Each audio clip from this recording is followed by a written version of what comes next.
Hi Mama, you're listening to the Mama podcast. It's Sumaya here, the co-founder of Mama Emmy app. Mama Emmy is the first app to exclusively connect mothers across the Middle East, connect with like-minded mamas and create lifelong friendships. At Mama, we are all about connecting mamas to empower women. So let's join together and make this mission a reality. Today we are talking about education. It has all changed, and as parents it is so confusing as to what the best thing to do for our children. Blended learning is the brand new concept of education, and we'll be talking about that in a lot more detail today. I am joined by the incredible Saif Sarwar, and I'm so proud to call him my brother-in-law. He's making some real changes in the education sector, and I'm so excited to bring this conversation to you. Welcome, Saif, to the Mama podcast. I'm so excited to have you. Thanks so much for having me on, Samaya. So, Saif, tell me about Invictus. Invictus is, I think, an exciting addition to the UAE's educational landscape. And we really do three things. First of which is an online education for high school age students. Second of all, we do bespoke tutoring programs and academic support, and extracurricular activities that focus on personal and academic development. So we'll get into all of those in more detail in a second, but I just want to touch on your background, and I want you to tell me and the listeners a bit more about you and what got you to getting involved in this. As you know, Samaya, I was born in Dubai. I lived here for 18 years. I went to Jabal Ali Primary School, the school on the hill, when it was first established. And as you know, my mum was a teacher there. And probably since then, I think I've been interested in education, and in particular the way education is practiced in the Middle East as a kind of third country for most people who live there. And all the way through high school, I decided to get involved in teaching in different forms. I was a guitar teacher when I was about 15 or 16, and then I got into football coaching a few years later. And then I just carried on the journey, getting involved in classrooms in Manchester, in Vietnam, and in Dubai as well. And I think the culmination of that is my work with Invictus, which I think ties together a few things that I think are missing from the UAE's educational landscape. So over the last few years, you've specifically been working with teenagers and young adults going through their A-levels or IB.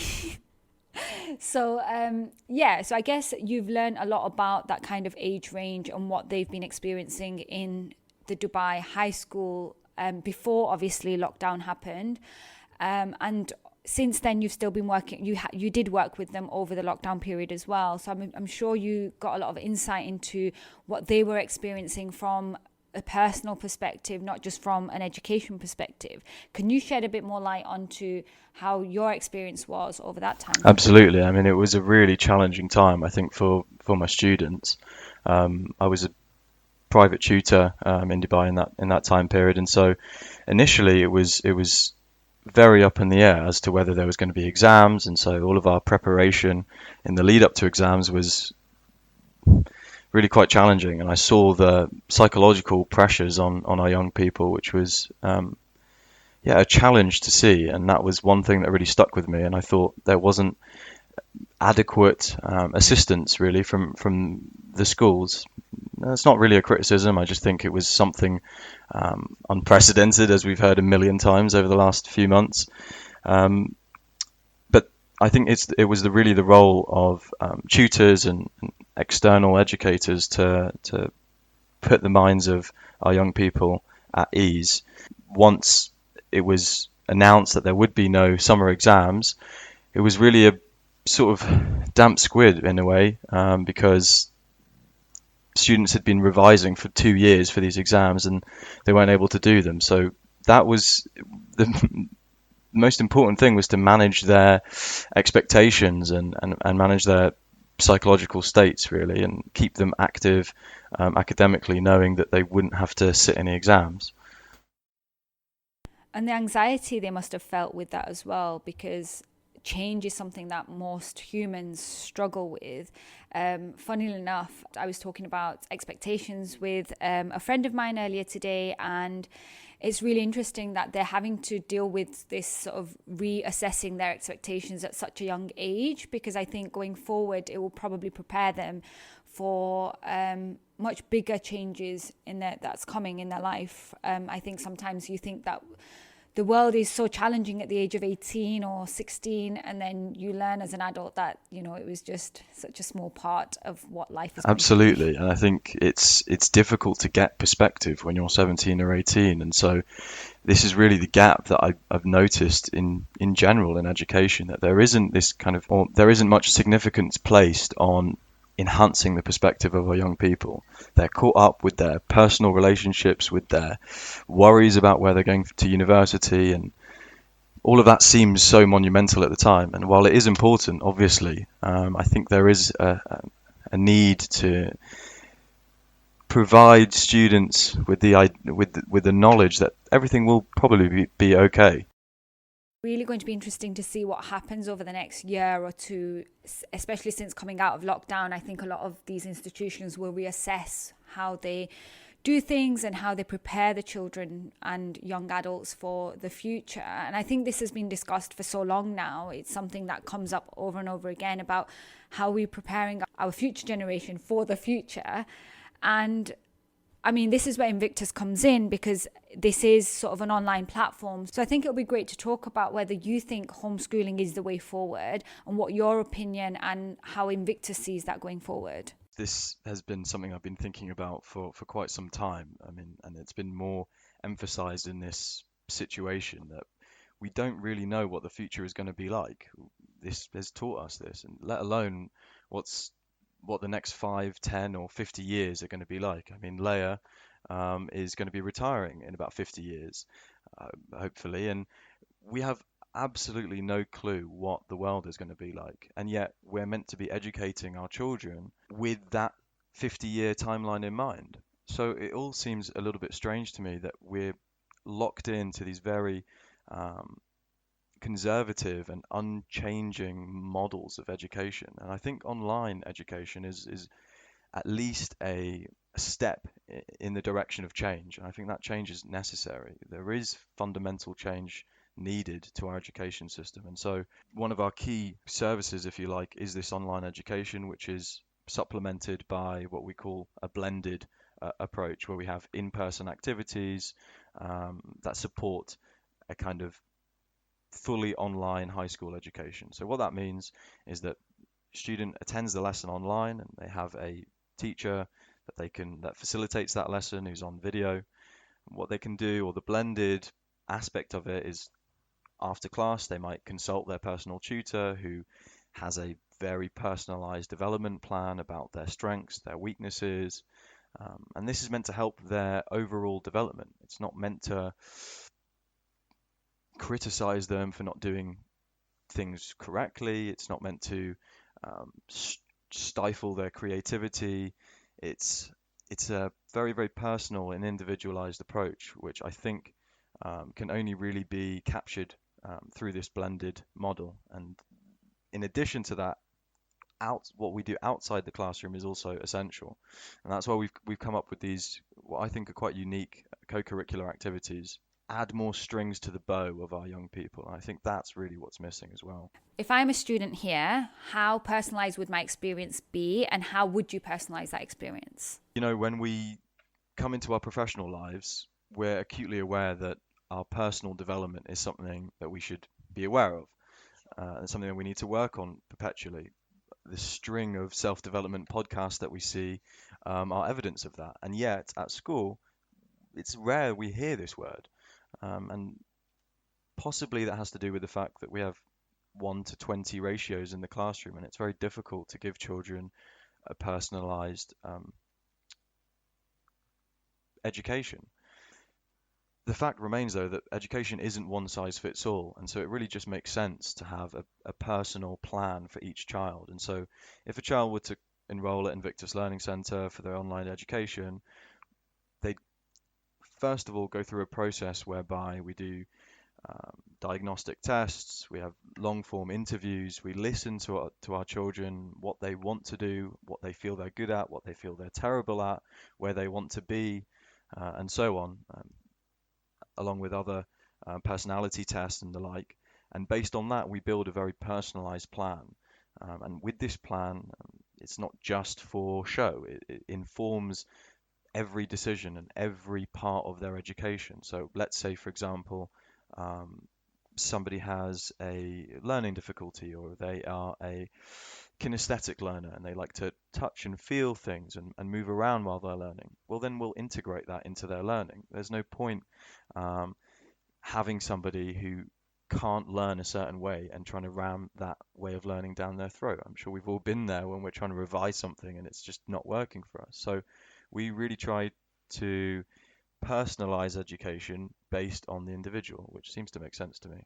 I mean, absolutely. I think just in my close circle of friends at school, we all learn in such a different way, yet we all went to the same classes, taught by the same teacher, and it was such a blanket approach to teaching, which was I'll stand at the front and teach you and talk to you and talk at you.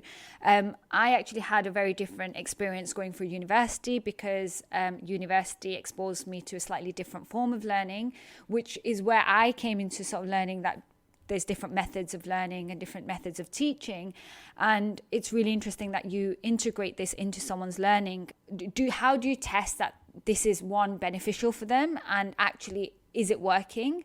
And do you then, say, a month later realize that maybe this isn't the right method of teaching for this child, and does that change? I think our learning styles change over time, that's for sure. But since we're each very different, we do have certain inflections that don't change. And so we'll continue to do sort of monthly or termly learning style tests to identify these nuances. So yeah, we'll keep a very close watch on our students and monitor the way that they learn, and as well as monitor their results. And that's kind of where we are different to everybody else. I think COVID has taught us that an online curriculum is something that can be easily implemented. Of course, there's the element of having someone watching over your child if they're at home all the time and parents have to work or go to an office. With that being said, how do you feel? I mean, there must be a downside to children being homeschooled in terms of they're not in a school setting, they're not seeing other children. The thing that I've seen over the last couple of weeks is parents are really, and children are really excited about going back to school because they're going to see their friends. From the research is that our social and cognitive development can be impacted by disassociation or disconnection with other children. So we've had a long think about this, and I think the best way around this, or the best way to deal with this issue, is to have online homeschool in a collective setting. So we, the Learning Center, have an open plan space where children can come in and do their homeschool from our center. So they don't necessarily have to be at home. And this tackles this feeling of perhaps alienation that children might feel if they're just sitting in their laptop at home. And then second of all, we have this focus on after school co-curricular activities, and that's really where we address this problem of socialization and social development, which I think is essential, even in this world where everything's on Zoom anyway. This is really at the heart of our educational philosophy, this idea that we need to prepare our children for their futures with soft skills. It's a big shame that they're even called soft skills, because as you know, these are the skills that are critical. They are the skills that make people pursue their dreams and invent things and be innovative and unlock their their human potential. So we'll get into those activities because I'm really excited about them. But that's how we address that problem, if you like, of social disconnection. So I guess it's a bit like a co-working space, but for students. That's a really good point, actually. Yeah, it is like a WeWork. Yeah, but for students, I mean, if I was a 15-year-old, that would be a pretty exciting place to go to for sure. Absolutely. I remember when I first got to university, it was quite exhilarating that you could go to a kind of class or a seminar and then everybody's still talking about it afterwards. You know, the conversation spills out of the lecture hall into the cafe, everyone continues discussing the topic, and from my perspective, that's where a lot of the learning takes place, through dialogue and discourse. Whereas in the classroom, well, maybe this was just for me, but I was told to zip it, and conversations were meant to be kept to a minimum. Whereas we want to encourage that kind of group dialogue and discourse, because I think that's really where all the fun and all the learning takes place. Yeah, and that's where we sort of develop those soft skills which you mentioned. So I think as a parent, it is really important for me to raise my daughter having these soft skills. I would like her to be empathetic, to understand her emotions, to be able to co-create with other people, and be able to work in a team and not just focus on the academics. And I know this isn't the case for all parents, and I appreciate that parents come from a different perspective. But let's say that is a priority for a parent and that's what they want their child to learn. This is the thing that really sort of sets Invictus apart from a traditional schooling system. So I'd love for you to sort of tell me about this more in detail and actually tell me what the advantages of all these co-curricular activities Love to. are. A lot of it is really based off one of my heroes, and he was one of my mum's heroes as well, Sir Ken Robinson. Who recently unfortunately passed, but he was a fascinating educator who really took the world by storm with his TED Talk. I'm sure you've seen, and lots of others have enjoyed. And he really says that creativity is as important as literacy. That might seem quite controversial, but what he means is that our kids have this tremendous talent, and we sort of squander them by boxing them into academic subjects and academic disciplines. And I'm not knocking academia. I've just received my master's diploma in the post, and I intend to carry on my education too. But what he means by this, and what we mean by these co-curricular activities, which are based on this principle, is that the lengths and the depths of human potential are not quite captured by what is in books. And innovation and creativity has to flow from other sources, and there has to be stimuli for children to express themselves creatively. So that's all great theoretically, but what do we actually do to ignite and spark those eureka moments? Well, first things first, we have this fantastic organization that we're trying to build called Dubai Debate Society. We go into schools and train children in the basics of communication and debating. This is really based on the idea that we need to be able to express ourselves, and we need to be able to communicate as we're doing right now, and it's extremely difficult to master that art, and most adults you talk to have issues with communication.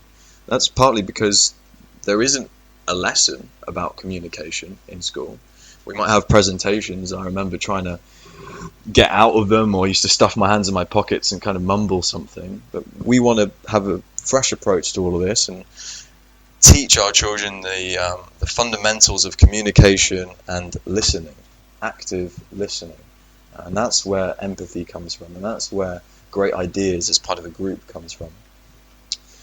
As well as that, we have a Innovators Challenge, where we're trying to unlock innovation in our young people. We often speak about the difficulties of starting businesses and exciting new businesses in the market, but that's something that comes very, very late to people, these great ideas. And we think that children should be given the opportunity to develop a startup or to take a product to market. I think children are extremely creative, and that's why I mentioned Ken Robinson. He says that schools kill our creativity. And so if we allow them the platform to go on Canva and design a marketing leaflet for this fantastic sustainable product that they've designed, why not put it on Etsy, or why not put it on a website where they can sell it? That's what that co-curricular activity is about. And then, of course, we have what we like to call our inspiration evenings, where we try to get a kind of diversity of professionals to talk to young people about what they do. So we might have you come in, talk about your transition from dentistry to entrepreneurship. We might have my brother and your husband Sal come in to talk about his transition from transition from one sector to another, and so on. What this tries to address is the problem of young people not knowing what jobs are out there and what they can do. And our seminars and workshops on these careers evenings should help children Yeah, I mean, that's a really interesting point, because I decided on my career at the age of 18. The world changed a lot through our sort of growth and our upbringing. And I don't feel school really prepared you for what was going to change and how it was going to change and what kind of skills you actually had. And I think that's really important to address now going forward, because if we could bring those mentors into these children's lives at an earlier age, then maybe we could access the potential at a much younger age. And I think that's something that you do as well with mentorship. And it's really interesting to hear your Absolutely, thoughts on and this is, strangely, I've found something that doesn't feature again in our general education system. When you get into professional life, having a mentor is normal, isn't it? Whereas at school, you seldom meet somebody from outside the schooling system who unlocks something within you. And that's really what I define a mentor as: someone who can see something in you that you might not know about yet. And that's, I think, such an incredibly powerful thing, especially as a young person, to be told that you're fantastic at dreaming these big ideas and you could actually design something that's going to change the world one day. If you can imagine being told that as a 17, 18-year-old, well, you might have egomania after that, but what it will generally do is unlock something in you and motivate and inspire you to be the best person you can be. And that's what I see as a mentor. And it just seems like such an obvious thing to partner children or young people up with non-teachers, non-educators, and open their eyes to a diversity of careers or diversity of fields that they possibly are unaware of. You become an adult, you get into this corporate environment, and you look for a mentor, and you find a mentor to help support you. And I guess if you've been exposed to that from such a young age, then it's something that you will work towards very quickly, and you'll know the potential that can give you from a very, very young age without, having to learn that in your mid-20s or your 30s, which is generally what seems to be happening at the moment. Absolutely. And I know I referred to these like self-development podcasts before. That gets awakened in us in the millennial generation in our 20s. If we have a generation of self-reflective, self-developmental young people, can you imagine where they're going to be when they're 25 to 30? And I think what we have now is a remarkable opportunity in light of our own journeys as development, as self-developing individuals, to pass the baton on to our younger generation and allow them the opportunity to think about what they're good at, what they want to do, and give them a path to get there. That just seems really, really important, I think. Yeah, I mean, I definitely agree with that. And I think if we could bring that generation into that sort of wider thinking, I'm sure as the generation, if they are sort of growing to think outside of the box and they are learning these other skills, university in time will change as well. And obviously it's a bit of a knock-on effect. One thing that did come up as you were talking then was the fact of imposter syndrome.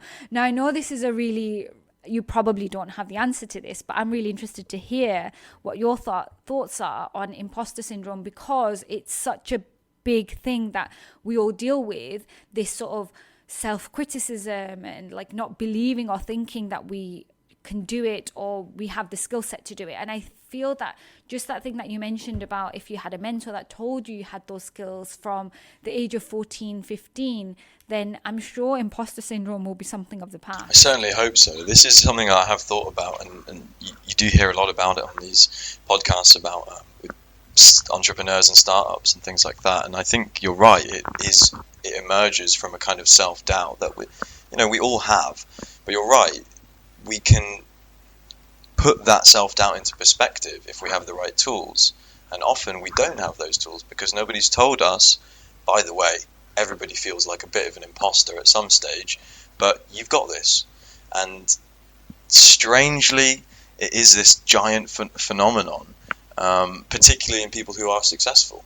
And that makes you wonder if there's a systemic problem with individual self-worth and self-reflection. And so I think if we have a kind of mentorship program where children have to reflect on their strengths and weaknesses perpetually, then anytime you have that little flicker of doubt about whether you're an imposter, you can refer back to your notes, really, and your mental history of that's going to emphasize to you that actually you're not an imposter, and you've got this. You've got the ability to succeed. You've got the ability to excel. But I'm interested if you've ever felt imposter syndrome, because you seem so confident, you seem so competent, and obviously in your career as a dentist, you've got a certification on the wall that says you can do the job. But do you ever go in there and feel like an imposter? Interestingly, I think everyone to a degree does. Imposter syndrome, definitely in the early years of being a dentist, for sure. But I don't know if that's because of you're still building confidence. I'm not quite sure. But as building a business and becoming an entrepreneur, for sure, you feel a lot of imposter syndrome. And I think that's why I'm more aware of it now as well, because I've done some research, and it's apparently very common in women too. I think you touched on something really important there, where you said that, it's about knowing your strengths and weaknesses. And I think sometimes, especially in the education system, traditional education system and the education system we went through, it's very much focusing on what you do well, but less about what your weaknesses are. And so now building a business, it's really important to actually know and acknowledge that, look, I'm not so good at this, but there is somebody else that's way better at that than me, and that's the person that needs to fill that. Exactly.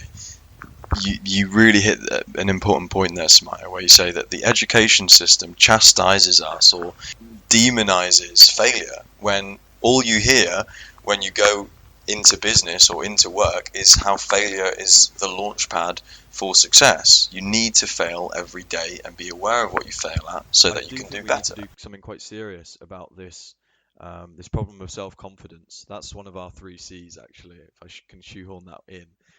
They are communication, creativity, and confidence.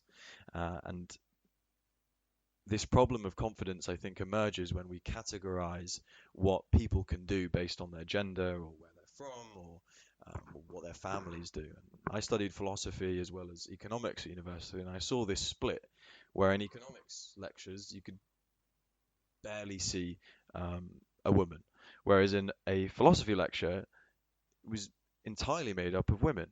And I found the same thing when I was doing my A-levels. In my literature classes, it was dominated by women. In my economics classes, it was dominated by men. So is this because women aren't very good at economics? Well, absolutely not. Is it that men are terrible at expressing their literary ideas? No. So there's a problem here. And I think confidence is certainly one of the reasons why this problem emerges. So what do we do to address this? Is that we don't encourage children to internalize that they can't do something. And we see this from such a young age. Like, I was recently shopping for some toys to bring over here for Leia, and there was a kind of girls section in Early Learning Center which had all this sort of Barbie pink stuff, and then the boys section was building and architecture and engineering toys. And so when you look at the research, what this leads to is a domination in the engineering and the STEM subjects by boys, and the social sciences and humanities mainly made up of. That's really quite interesting. I do now see, though, Saif, that parents are a lot more aware of this, and therefore are introducing, or there are talks and conversations about less gender biased toys and activities that aren't gender biased. To bring it back again to Ken Robinson, one of the main points he makes on this subject is that in order for children to find their element, as he calls it, they need to try things. They need to be given the opportunity to try their hand at different things and allow them to fail. So if you do have a younger person, just put them in different types of activities, and that's kind of why we have this range of activities at Invictus, is not for 16-year-olds who have their mindset on becoming a lawyer to only do debating to hone their craft. While that is advised, we'd like a 16-year-old who isn't very confident and who tries to hide in classroom discussions to do debating. And this is, I think, where you have real development. And by trying new things out and by, as you mentioned earlier, thinking outside the box through doing outside the box, we tend to box our children in from a very, very young age. You know, you mentioned how you studied dentistry at university, but you were on a pretty clear path to that point by choosing your triple science GCSE and by specializing in science when you were in A level. Now, you were 15 when you chose your GCSEs, and that affected the entire trajectory of your life. So that seems like a thing of the past, I feel. And the way we kind of combat this, I think, is by just giving students the opportunity to try their hand at multiple skills.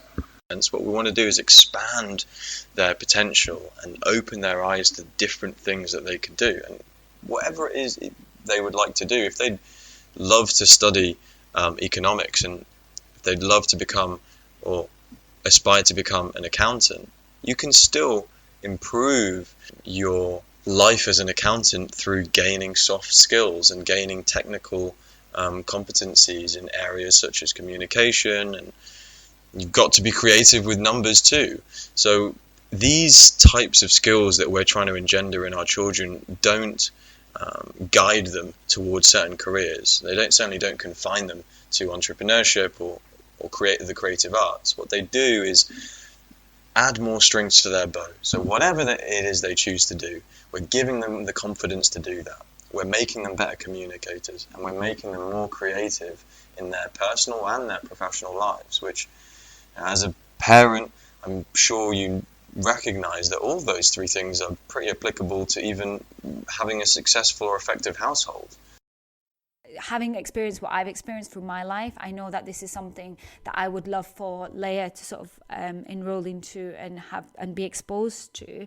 The one thing that we do know is change is a constant, and I think we really need to accept that as humans and sort of teach our children that too. If anything 2020 has taught us is that change is inevitable and that we have to sort of take it Exactly, and that's really the role. If we go back to what education is really for, it is meant to prepare us for this future that we can't quite grasp, as Ken Robinson says again.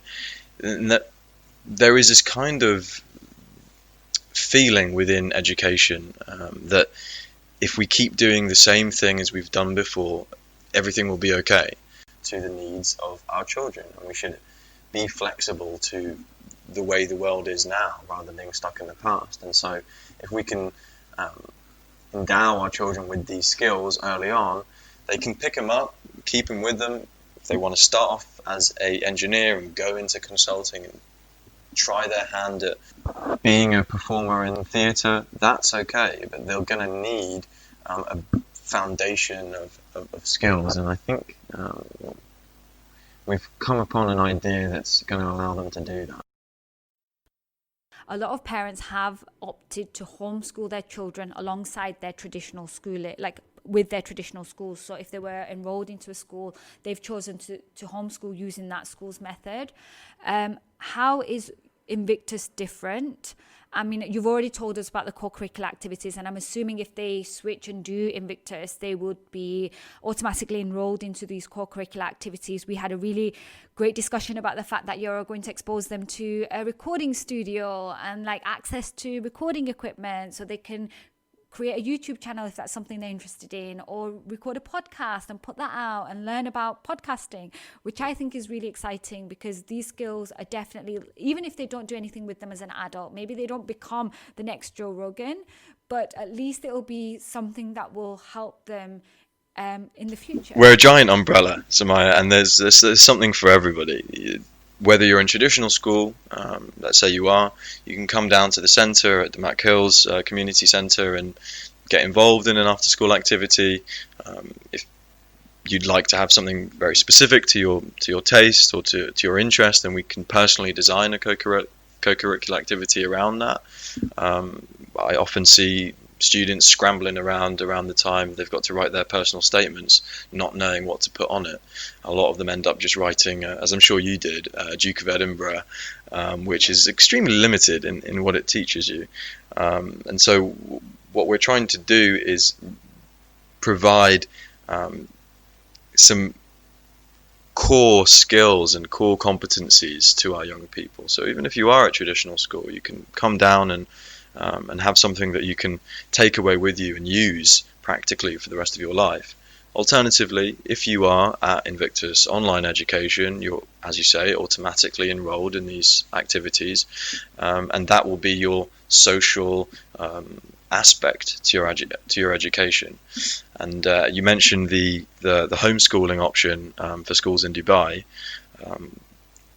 I think that's an important idea. Obviously, online education is lockdown proof and virus proof in a way, because nothing's really going to impact your I don't think the virus is going to impact our internet connections just yet, although that doesn't sound too far off. That you can shape your education around you. When does the curriculum start, and when does school start for Invictus? Because I know the schools are going back in a couple of days, and we're recording this on the 27th.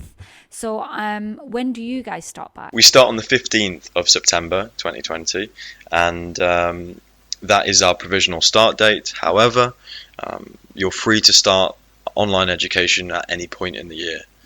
So it gives you that extra flexibility if you're undecided at the moment about where to send your child to school.